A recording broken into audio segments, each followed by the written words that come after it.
सोलापूर आंदेवाडी तालुका अक्कलकोट येथे घरात झोपलेल्या दोन अल्पवयीन भावंडांना सर्पदंश झाला.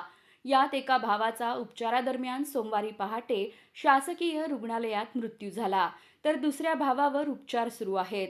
मयत सिद्धार्थ खाजप्पा सोनकांबळे वय 13 राहणार आंदेवाडी, तर जखमी भाऊ नागण्णा खाजप्पा सोनकांबळे वय 14 असे आहे.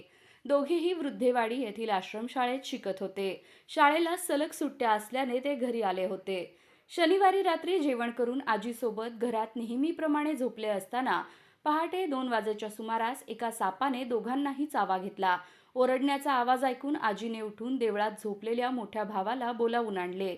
त्यानंतर शेजारी राहणारे शेतकरी काशीनाथ हडपद यांच्या मदतीने दोघांना अक्कलकोट येथील आरोग्य केंद्रात प्राथमिक उपचार देऊन पहाटे 4 वाजता सोलापूर शासकीय रुग्णालयात दाखल करण्यात आले.